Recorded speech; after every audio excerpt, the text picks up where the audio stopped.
Hello दोस्तों, तो कैसे हैं आप। उम्मीद है अच्छे ही होंगे। तो दोस्तों, आज का हमारा टॉपिक है बक्सर का युद्ध। बक्सर का युद्ध जो कि 1764 में हुआ था। तो पहले हम इसका जो बैकग्राउंड नॉलेज है वो ले लेते हैं, तब हमें ज़्यादा अच्छे से समझ आएगा कि बक्सर का युद्ध था क्या। तो दोस्तों, कल जैसा कि कल की क्लास में हमने देखा था, जहाँ पर प्लासी के युद्ध का अंत हुआ था, तो उसमें नवाब बनाए गए थे मीर जाफर। अब हम शुरुआत वहीं से करते हैं। जब मीर जाफर को बंगाल का नवाब बनाया गया, तो उन्होंने शुरुआत में तो कंपनी को बहुत तरह तरह के गिफ्ट दिया। आपने देखा ही था, 1,76,00,000 रुपए कंपनी को दिए, 20 लाख रुपए क्लाइव को, और साथ में 24 परगना की जमींदारी। तो दोस्तों, हुआ ऐसा कि कंपनी की जो डिमांड थी और ज़्यादा बढ़ते ही जा रही थी। कंपनी और ज़्यादा मांग करने लग गई। तो पहला पॉइंट है, नए नवाब द्वारा कंपनी की मांगों को पूरा न कर पाना।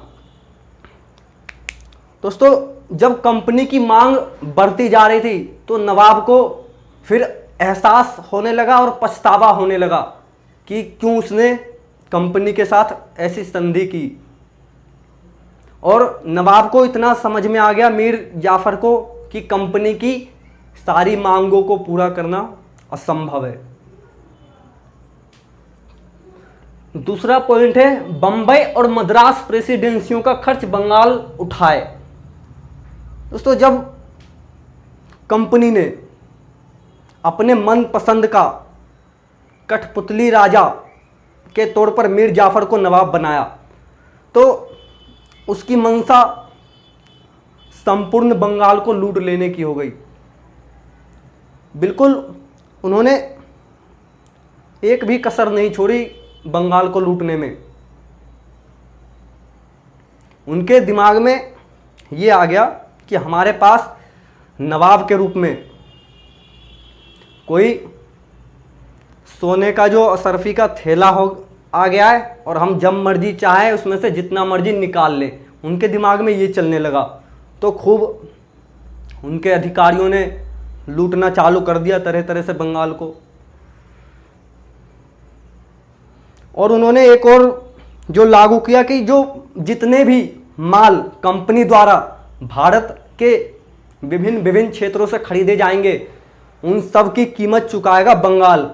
कहने का मतलब है, जितने भी कच्चे माल जो ब्रिटिश पहले कंपनी एज ए कंपनी खरीदा करते थे, अब उन सब की भरपाई बंगाल के खजाने से की जाएगी।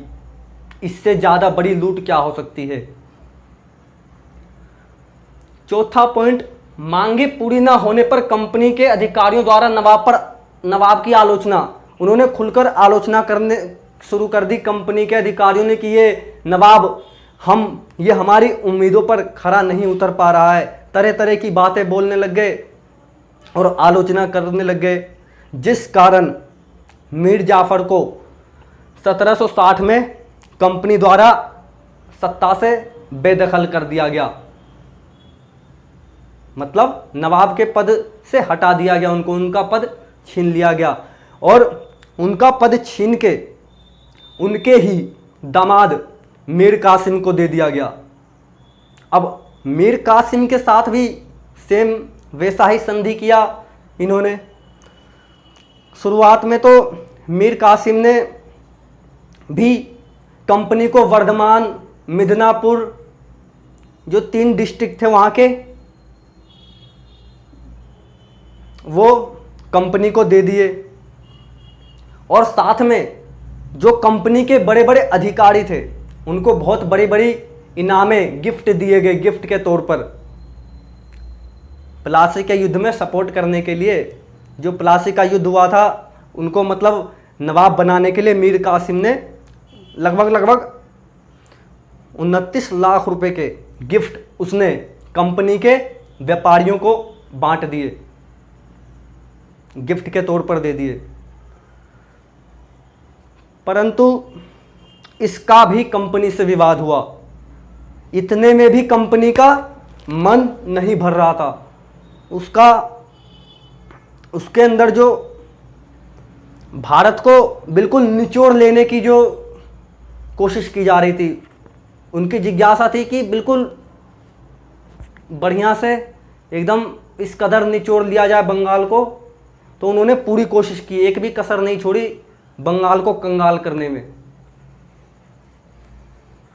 अब मीर कासिम का कंपनी से विवाद कैसे हुआ?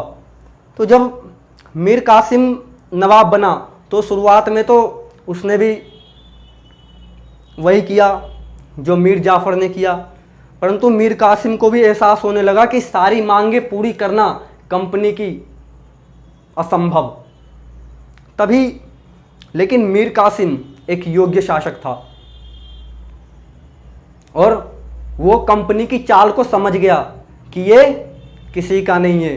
जो दोस्तों, अब मैं आपको एक बात बताना चाहता हूँ, एक बात याद रखना, जो सबका हो सकता है वो किसी का नहीं हो सकता। क्यों? आपने देखा कैसे कंपनी ने पहले सपोर्ट किया मीर जाफ़र को। मीर जाफ़र उसकी आकांक्षाओं की पूर्ति नहीं कर सका तो मीर कासिम को, अब आगे सेम जो मीर जाफ़र के साथ हुआ वही मीर कासिम के साथ होने वाला है। तो दोस्तों, कुछ ऐसा हम व्यवहारिक जीवन में भी देखते हैं कि कुछ लोग मतलब ऐसा करते हैं कि वो सबके उसमें होते हैं, सबकी सपोर्ट करते हैं, और हकीकत ये होता है कि वो अपना कोई इंटरेस्ट, कोई अगर उनका कुछ फ़ायदा है तभी वो आपका सपोर्ट कर रहे हैं। तो ऐसे लोग किसी के नहीं होते। जो सबके होते हैं वो किसी के नहीं हो सकते। सेम यही चीज़ कंपनी पर लागू होती है, अंग्रेज़ों के ऊपर। ये किसी के नहीं थे, जिस तरफ इनका फ़ायदा रहता था उस तरफ ये चले जाते थे। तो जो 1717 में मुग़ल बादशाह द्वारा कंपनी को व्यापार करने के लिए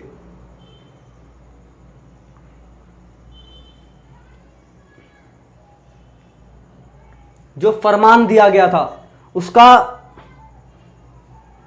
नवाब ने उसको चुनौती दी। अब ऐसा क्यों हुआ?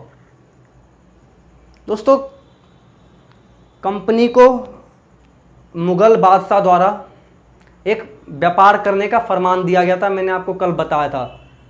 तो उसके आधार पर कंपनी बिना कर के व्यापार कर सकती थी, कर मुक्त, उसके ऊपर किसी तरीके का टैक्स नहीं लगेगा।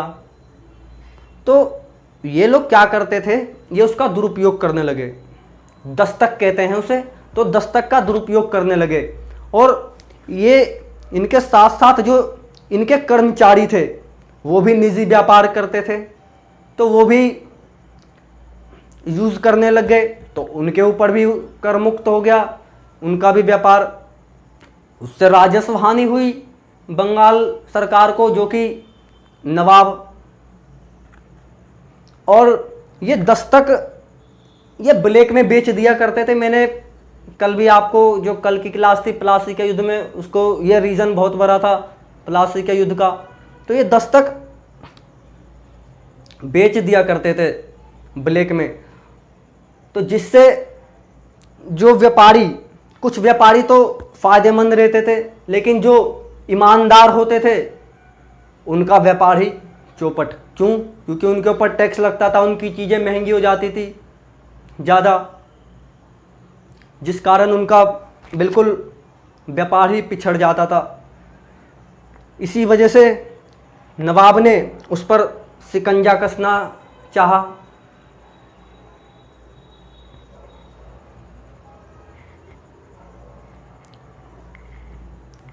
अब दूसरा रीज़न था, जो कंपनी थी वो भारतीय व्यापारियों का शोषण करती थी बहुत तरीके से। जैसे किसान हो गए, व्यापारी हो गए, दस्तकार हो गए छोटे, उनके साथ क्या करते थे ये, किसानों से सस्ते मूल्य पर उनका जो रॉ मटेरियल होता था वो खरीद लेते थे। मतलब उन्हें, किसानों को सस्ते मूल्य पर अपना उत्पाद बेचने को मजबूर कर दिया करते थे। और जो नहीं देगा उसको जेल में डाल दिया, कोड़े से पीटा गया, बहुत तरह की यातनाएं दी जाती थी, जिस कारण नवाब बहुत ज़्यादा क्रोधित थे। क्योंकि उनकी प्रजा थी, वो उनका कर्तव्य था। और ये जो मीर कासिम थे ये बहुत ही अच्छे शासक थे, इनको अपना अधिकार अपना कर्तव्य बहुत अच्छे तरह से मालूम था, इसीलिए ये चीज़ इनको नागवार गुजर रहा था। तभी इन्होंने क्या किया, इन्होंने एक बहुत बड़ा एक्शन लिया। क्या? इन्होंने जो भी आंतरिक व्यापार, जो भी छोटे व्यापारी, भारतीय व्यापारी व्यापार करते थे, मतलब बंगाल के अंदर जो व्यापार हो रहा था उनमें से इन्होंने टैक्स फ्री कर दिया। क्योंकि अंग्रेज व्यापारी को तो पहले से लाभ हो ही रहा था, और कुछ जो ब्लैक में खरीद रहे थे उनको लाभ हो रहा था। पिस कौन रहे थे? गरीब व्यापारी, गरीब जो थे छोटे दस्तकार। तो नवाब ने एक बहुत बड़ा डिसीजन लिया कि इन्होंने कर मुक्त कर दिया व्यापार। अब इससे कंपनी भड़क गई। कंपनी को लगा ये भारतीय के साथ हमारी समानता, ये उनको बिल्कुल भी बर्दाश्त नहीं था। उन्हें लगा कि हमारे विशेष अधिकार जो हमें मुगल सम्राट से प्रदान किया गया है उसका हनन है ये, और हमारी बराबरी, ये हिंदुस्तानी हमारी बराबरी में आ गए, ये बिल्कुल भी उन्हें पसंद नहीं था, जो कि बक्सर के युद्ध का रीजन बना। अब मीर कासिम को आभास हो गया था कि कंपनी कभी भी उसे पद से पदच्युत कर सकती है, हटा सकती है, और जिस कारण, परंतु जो मीर कासिम था वो अपने आप को वास्तविक शासक समझता था, तो वो भांप गया था कंपनी का जो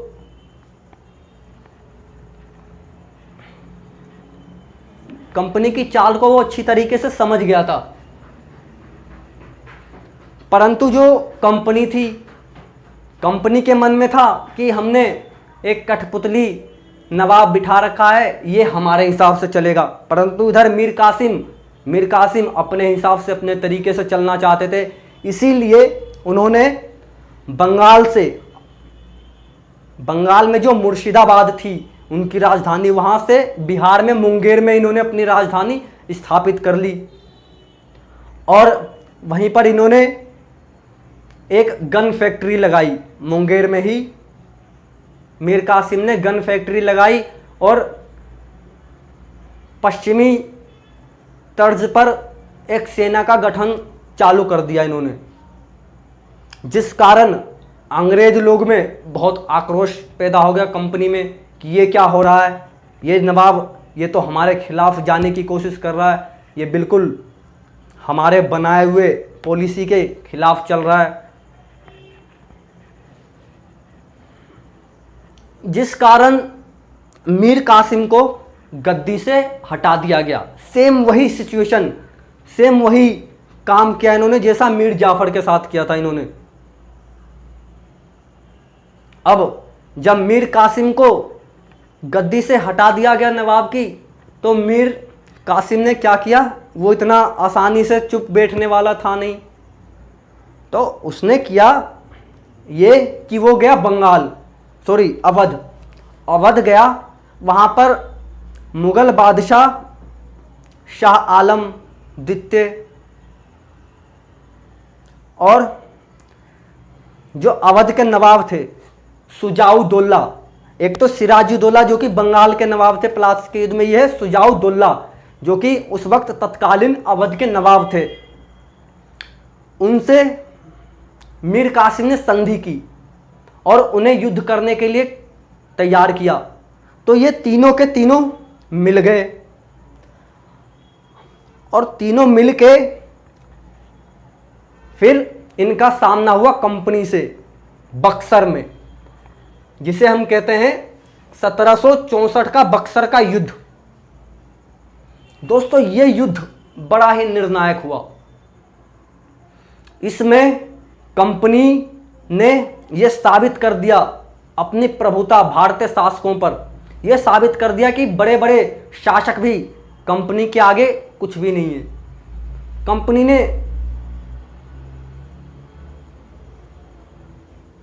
अपने शक्ति का बहुत अच्छे से प्रदर्शन किया और कंपनी ये बक्सर का युद्ध जो हुआ था 1764 इसमें जीत गई। ये तीनों हार गए। ये था हमारा बक्सर का युद्ध और कारण। अब बक्सर के युद्ध के बाद क्या हुआ, थोड़ा हम उस पर भी चर्चा कर लेते हैं।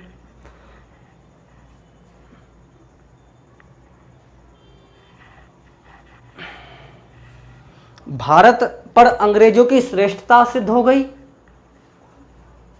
बंगाल, बिहार तथा उड़ीसा अब इनके प्रत्यक्ष नियंत्रण में हो गया और यह साबित हो गया कि अब ये अंग्रेज भारत के दावेदार हैं, सिद्ध हो गए थे ये। और यहीं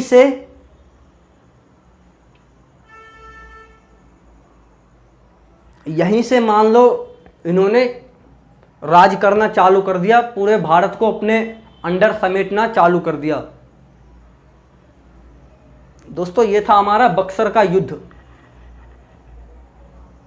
तो उम्मीद है आपको बहुत अच्छे से समझ में आया होगा।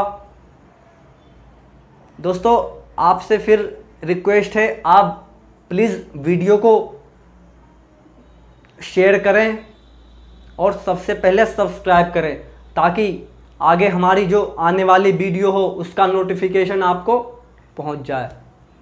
तो आज के लिए इतना ही। Thank you very much.